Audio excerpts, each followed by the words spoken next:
एक राजा की 6 पत्नियां थी। राजा उन सभी को बहुत चाहता था। वो बहुत ही नेक दिल और प्रजावत्सल राजा था।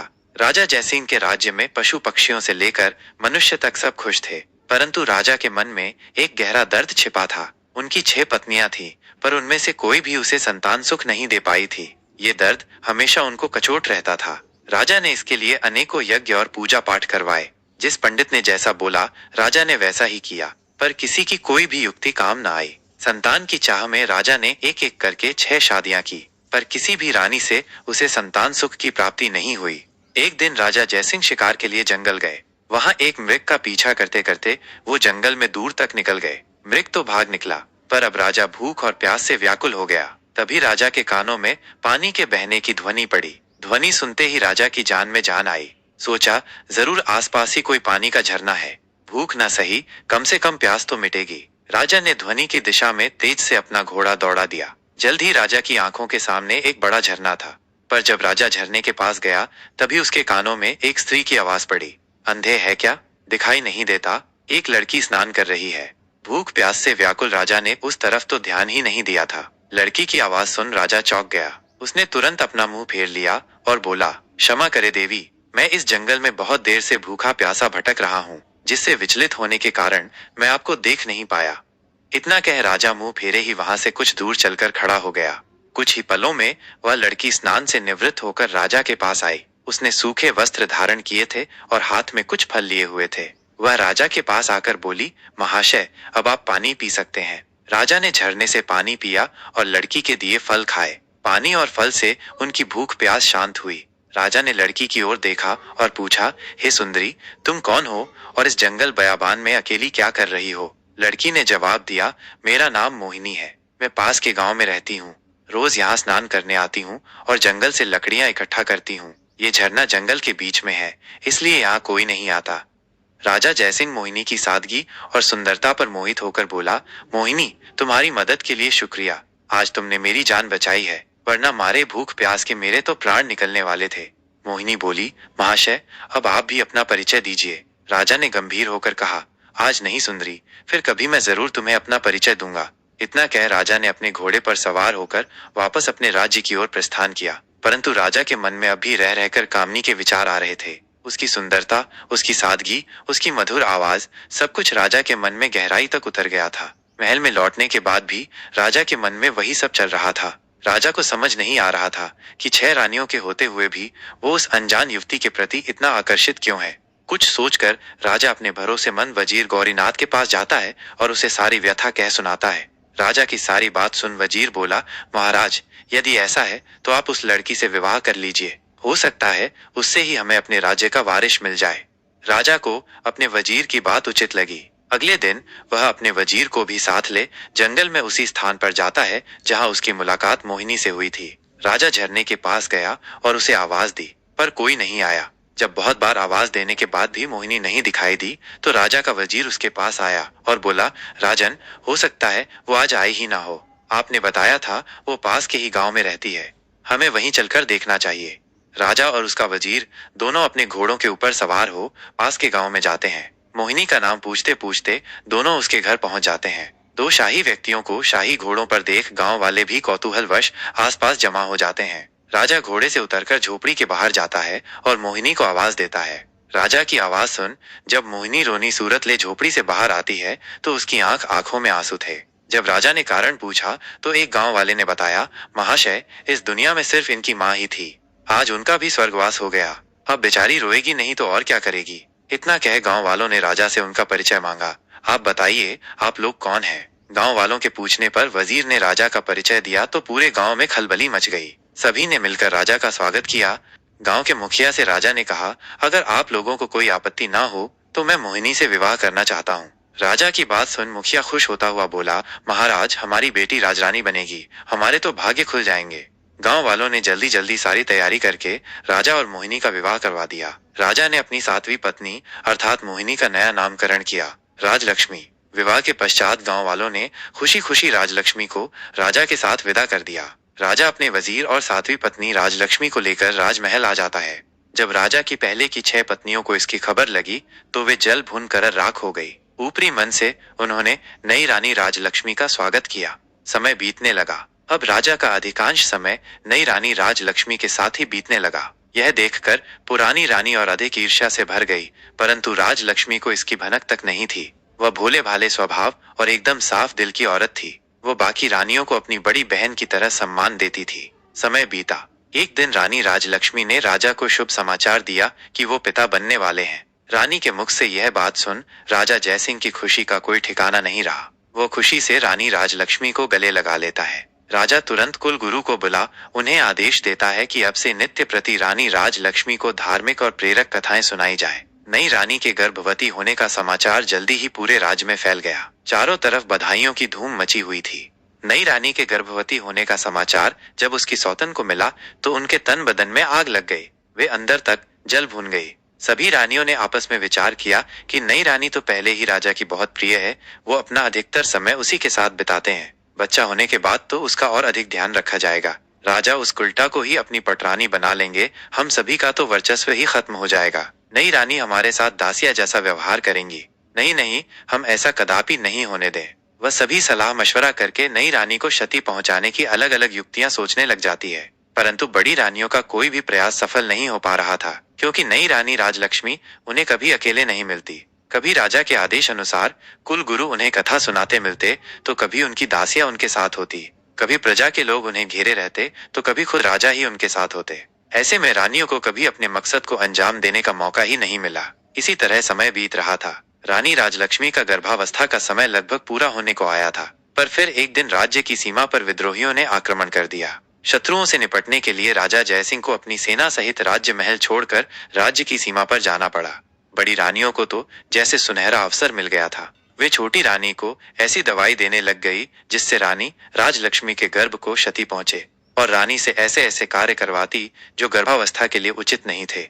बड़ी रानियां छोटी रानी के भोलेपन का खूब फायदा उठाती और उन्हें उल्टी उल्टी चीजें सिखाती। जब कुलगुरु छोटी रानी को कथा सुनाने आते तो वह उसे अच्छी अच्छी बातें समझाते और आवश्यक सावधानियां बताकर चले जाते। रानी राजल बिल्कुल भी समझ नहीं पा रही थी कि कुलगुरु और बड़ी रानियों की बातें इतनी भिन्न क्यों हैं। आखिर सही कौन है? रानी राजलक्ष्मी ने सोचा, बड़ी रानियां तो महिलाएं हैं, कुलगुरु तो फिर भी पुरुष हैं। महिलाओं की समस्याएं भला पुरुष कहाँ समझ पाएंगे, इसलिए जो बड़ी रानियां कहती हैं वही उचित है। साफ हृदय की रानी राजलक्ष्मी कभी सपने में भी नहीं सोच सकती थी कि बड़ी रानियां उसके साथ कुछ गलत कर सकती हैं। इसलिए वो आंखें बंद करके जो और जैसा बड़ी रानियां उसे करने के लिए कहती वो बिल्कुल वैसा ही करती। एक दिन रानी राजलक्ष्मी को प्रसव पीड़ा होनी शुरू हो गई। उसने बड़ी रानी से कहा, दीदी मुझे बहुत दर्द हो रहा है, कुछ समाधान कीजिए कि प्रसव कैसे होगा। यह सुन बड़ी रानी सिर से पैर तक जलकर राख हो गई। उसने विचार किया, इसका अभी से इतना ध्यान रखा जाता है, बच्चा होने के बाद तो पता नहीं इसे और कितना आदर सम्मान मिलेगा। छोटी रानी को मदद मांगते देख उसके मन में तरह तरह के षड्यंत्र चल रहे थे। फिर कुछ सोचकर उसने छोटी रानी को दिलासा देते हुए कहा, तुम बिल्कुल भी चिंता मत करो, मैं दाई अम्मा को अभी बुलाकर लाती हूँ। तब तक सामने की दीवार को पकड़कर खड़ी हो जाओ, इससे तुम्हें आराम मिलेगा और प्रसव भी ठीक से हो जाएगा। बेचारी छोटी रानी को प्रसव के बारे में कुछ भी नहीं पता था। जैसा उसे बड़ी रानी ने बताया वो वैसे ही खड़ी हो गई। गर्भवती रानी दीवार के सहारे खड़ी प्रसव पीड़ा से कराह रही थी। जब उसकी पीड़ा असहनीय हो गई तो वो वहीं दीवार को पकड़कर बैठ गई और जोर जोर से चिल्लाने लगी, लेकिन उस बेचारी को देखने या सुनने वाला वहां कोई भी नहीं था। दूसरी तरफ क्रूर निर्दय बड़ी रानी और दूसरी रानियों ने अपनी विश्वास पात्र दाई को बहुत सारे धन का लालच देते हुए कहा, तुम जाओ और छोटी रानी के कमरे के बाहर जाकर खड़ी हो जाओ और ध्यान रखना वहां कोई और ना आने पाए। दाई धन के लालच में रानी राजलक्ष्मी के कमरे के बाहर खड़ी हो गई। उसे छोटी रानी की चीखें बिल्कुल साफ सुनाई दे रही थी, पर धन के लालच और बड़ी रानियों के डर से वह बस दूर खड़ी रानी को देखती रही। दर्द के मारे असहाय छोटी रानी का एक एक पल सदियों के बराबर बीत रहा था। कुछ ही देर में उस ऊपर वाले की कृपा से उसने एक एक करके 7 बच्चों को जन्म दिया, जिनमें 6 लड़कियां और 1 लड़का था। अत्यधिक पीड़ा के कारण रानी राजलक्ष्मी बच्चों को जन्म देते ही बेहोश हो गई। दूर से सारा माजरा देख रही चंडाल दाई ने तुरंत बड़ी रानी सहित अन्य रानियों को बुलाया और नवजात बच्चों को उन्हें दिखाया। वे सब यह देखकर हैरान थी कि छोटी रानी ने एक साथ 7 बच्चों को जन्म दिया है और सभी बच्चे बिल्कुल स्वस्थ और तंदुरुस्त हैं। मारे जलन और ईर्ष्या के उन सबकी आंखें विस्मय से फैल गईं। वे सब अपनी किस्मत को धिक्कार रही थी कि कहां हम में से किसी को भी एक बच्चा तक नहीं है, और इस गांव की गंवार को एक साथ 7 बच्चे हो गए और वो भी बिल्कुल स्वस्थ। पर कोई बात नहीं, जो हमें नहीं मिल सका वो हम इस गवार को भी हासिल नहीं होने देंगी। क्रोध और ईर्ष्या में अंधी हो चुकी बड़ी रानी ने दाई को आदेश दिया, तुम तुरंत जाओ और कुछ ईंट पत्थर के टुकड़ों को लाकर बेशुद्ध छोटी रानी के पास रख दो। रानी का आदेश मिलते ही दाई तुरंत कुछ ईंट और पत्थर के टुकड़े ले आई और उन्हें छोटी रानी के पास रख दिया। फिर बड़ी रानी ने बेरहमी से दाई को आदेश दिया कि अब इन नवजात बच्चों को जंगल में ले जाओ और इन्हें मारकर जमीन में दफन कर देना। इसके बदले हम तुम्हें इतना धन देंगे कि तुम्हारी 7 पुश्ते बैठकर खाएंगे। धन के लालच में अंधी दुराचारी दाई खुश होते हुए उन बच्चों को लेकर वहां से चली गई। उसके जाने के बाद रानियों ने वहां से सभी निशान साफ करके ईंट पत्थरों को छोटी रानी के पास रख दिया और सभी अपने कमरे में चली गई। थोड़ी देर में दाई जंगल से लौटकर रानियों के पास आ गई। तब बड़ी रानी ने पूछा, क्या तुमने बच्चों को दफन कर दिया था? दाई के हाँ भरने पर रानियों ने उसे खूब सारा धन देकर चलता कर दिया। जब सब कुछ बड़ी रानी की योजना अनुसार हो गया तब वो अन्य रानियों के साथ बेशुद्ध पड़ी छोटी रानी के पास जा ठंडे पानी के छींटे मारकर उसे होश में लाती है। होश में आते ही छोटी रानी ने पूछा, मेरा बच्चा कहाँ है? मेरा बच्चा कहाँ है? मुझे क्या संतान हुई, लड़का या लड़की? पास पड़े ईंट और पत्थरों की ओर इशारा करते हुए बड़ी रानी बोली, ये देखो, तुमने इन ईंट और पत्थरों को जन्म दिया है। यह सुनते ही छोटी रानी एकदम से आश्चर्य के साथ सन्न रह गई और बोली, ऐसा कैसे हो सकता है कि मैंने ईंट और पत्थरों को जन्म दिया है? नहीं, ये नहीं हो सकता। मैं ये मान ही नहीं सकती कि मुझे बच्चे की जगह ये ईंट और पत्थर हुए हैं। एक औरत के गर्भ से क्या कभी किसी पत्थर को जन्म लेते देखा है? बच्चा तो अवश्य हुआ होगा। इतना कह रानी राजलक्ष्मी रोते हुए बड़ी रानी से बोली, दीदी कह दो कि ये झूठ है, कह दो कि ये एक मजाक है, कह दो कि आप सबने मुझसे झूठ कहा है। मेरे बच्चे कहाँ हैं? मुझे अब जल्दी से उनसे मिलवा दो। अब मुझसे ये सब बर्दाश्त नहीं हो रहा। छोटी रानी की बात सुन बड़ी रानी आंखें तरेर हुए गुस्से में बोली, क्या बक रही हो तुम? हम क्यों तुम्हारे साथ मजाक करेंगे? ये पत्थर ही है जिसे तुमने जन्म दिया है। इतना कहते हुए उन्होंने उन ईंट और पत्थरों को एक थैले में भरकर रख दिया। अब बड़ी रानियों को इंतजार था तो बस राजा के आने का। छोटी रानी बेचारी खून का घूंट पीकर रह गई। भला उस अकेली की उन 6 रानियों के आगे क्या चलनी थी? दुष्ट रानियों ने पूरे महल में ये बात फैला दी कि छोटी रानी ने बच्चों के बदले ईंट और पत्थरों को जन्म दिया है। कुछ समय बाद राजा जयसिंह भी युद्ध जीत कर अपने राज्य में पधारे, पर जब वो अपने राज्य में लौटे तो प्रजा को देख हैरान थे। जिस प्रजा को उनके युद्ध जीत कर आने पर खुशियां मनानी चाहिए थी, नाचना गाना चाहिए था, उन सबके मुंह लटके हुए थे। ये सब देख राजा को बड़ा आश्चर्य हुआ। वो असमंजस के साथ राजभवन में आए तो बड़ी रानी सहित अन्य 6 रानियों ने उनका स्वागत किया। उनके चेहरे पर अलग ही खुशी झलक रही थी, पर छोटी रानी राजलक्ष्मी का चेहरा मुरझाया हुआ था। ये सब देख राजा ने अपनी छोटी रानी से पूछा, क्या हुआ रानी, आपका चेहरा मुरझाया हुआ क्यों है? छोटी रानी कुछ कहती उससे पहले ही बड़ी रानी बोल पड़ी, महाराज, चेहरा तो मुरझाना ही था, इसका भेद जो खुल गया है। राजा बोला, भेद? कैसा भेद? तुम मुझे साफ साफ बताओ रानी कि आखिर बात क्या है। क्या रानी का प्रसव ठीक से हो गया था?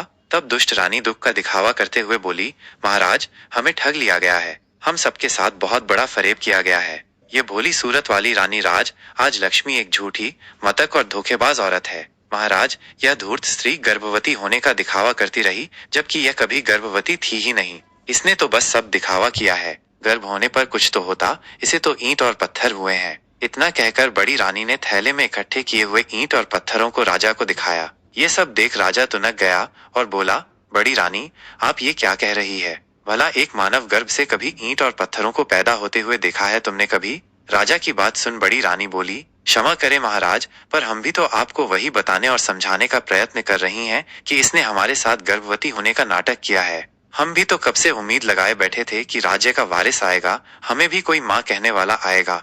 हमारे भी कान तरस गए थे महाराज माँ शब्द सुनने को, पर इस दुष्ट औरत ने हम सबके साथ छल किया है। ये सब सुनने के बाद राजा को भी बड़ी रानी की बातों का विश्वास होने लगा। उसे भी लगने लगा कि छोटी रानी ने सबके साथ धोखा किया है। राजा छोटी रानी राजलक्ष्मी से कहता है, तुमने ये सब क्यों किया रानी? तुम्हारी हिम्मत कैसे हुई हमें छल की? मैं तो जैसे तैसे विधि का विधान मानकर जी रहा था कि शायद हमारे भाग्य में संतान सुख है ही नहीं, पर तुमने तो हमें हमारे जीवन की सबसे बड़ी आशा दिखाकर उस पर पानी फेर दिया। गुस्से से भरा राजा लगातार अपनी छोटी पत्नी को सुनाए जा रहा था, मैंने तो तुम्हारा मासूम सा चेहरा देखकर तुमसे शादी की थी। मुझे क्या पता था तुम हमारे साथ इतना बड़ा विश्वासघात करोगी। आज से तुम इस महल में एक रानी नहीं बल्कि नौकरानी बनकर रहोगी। अब चली जाओ मेरी नजरों के सामने से, नहीं तो पता नहीं मैं गुस्से में क्या कर बैठूंगा। बेचारी छोटी रानी अत्यंत दुखी हृदय से चुपचाप कमरे से बाहर चली जाती है। इस घटना के बाद राजमहल में छोटी रानी का जीना दूसवार हो गया। बड़ी रानियां उसके साथ बहुत बुरा व्यवहार करती, नौकरानियों से भी ज्यादा उससे काम लिया जाता। छोटी रानी बेचारी जैसे तैसे अपने दिन काट रही थी। उसके पास कोई ऐसा प्रमाण भी नहीं था जिससे वो साबित कर सके कि वो सच में गर्भवती थी। अत्यंत दुखों से घिरी बेचारी छोटी रानी रात में घंटों अकेली बैठकर रोती रहती और सोचती, हे भगवान, ये मेरे साथ क्या हो गया? मुझसे ऐसा क्या पाप हो गया जिसकी मुझे इतनी बड़ी सजा मिल रही है? छोटी रानी को यह सोच सोच कर आश्चर्य होता कि मेरे नन्हे नवजात बच्चों के साथ पता नहीं क्या हुआ होगा, कहाँ और किस अवस्था में होंगे। वो पता नहीं जिंदा भी है या फिर काल का ग्रास बन गए। कई बार वो सोचती कि क्यों ना सब कुछ छोड़ छाड़ कर वापस अपने गांव में चली जाऊं और अपनी पहले वाली जिंदगी जीऊं। पर फिर उसे गांव वालों का ख्याल आ जाता कि कैसे उन सब ने उसे कितने अरमानों से राजा के साथ विदा किया था, कितने खुश थे पूरे गांव के लोग। अब वापस जाकर उन सबको क्या जवाब दूंगी, किस मुंह से अपने दुर्भाग्य की कथा उनको बताऊंगी। यही सब सोचकर वह गांव जाने का विचार त्याग देती है। इस कहानी का अगला भाग भाग नंबर 2 में देखिए और सुनिए और कमेंट करके ज़रूर बताइए कि ये कहानी आप लोगों को कैसी लगी। जल्द ही इसका भाग नंबर 2 आप लोगों के सामने होगा। चैनल को सब्सक्राइब ज़रूर कीजिए। बहुत बहुत धन्यवाद वीडियो को लास्ट तक देखने के लिए। Thank you. इंतज़ार कीजिए अगले भाग नंबर 2 का।